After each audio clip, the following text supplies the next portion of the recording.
አላህ መጨረሻችንን ያሳምርልን። ቁርአን ላይ ካሉ የሰው ልጆችን ልብ ከሚያስበረግጉ የቁርአን አያቶች መካከል አንዱ ይሄ ነው። ዘዐመ الذين كفروا أن لن يبعثوا إلى الله እነዛ በአላህ የካዱ በአላህ ያስተባበሉ ሰዎች ሙግት ገቡ ተከራከሩ ይላል። أن لن يبعثوا እኛ ከሞትን በኋላ አጥንታችንም አመድ ስጋችንም ትቢያ ከሆነ ከጠፋን በኋላ ማን ነው የሚቀሰቀሰን አሉ።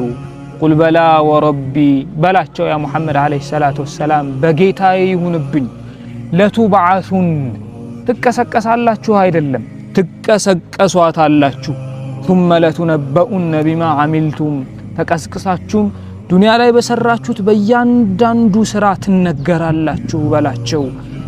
የውመ ቱብለ ሰራኢር ሚስጥሮች ሁሉ ይፋ በሚወጡበት ቀን በልባችን ደብቀን ያኖርነው በስልካችን ሎክ አርገን ያስቀመጥነው ሁሉም ሚስጥሮች አላህ ዘንድ ይፋ ይወጣሉ።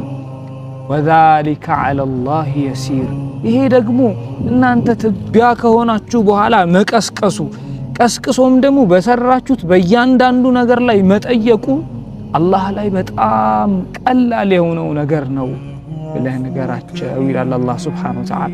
ሚስጥሮች ሁሉ አላህ ዘንድ ይፋ ከመውጣታቸው በፊት ፈቱቡ ኢለላህ ወደ አላህ እንመለስ።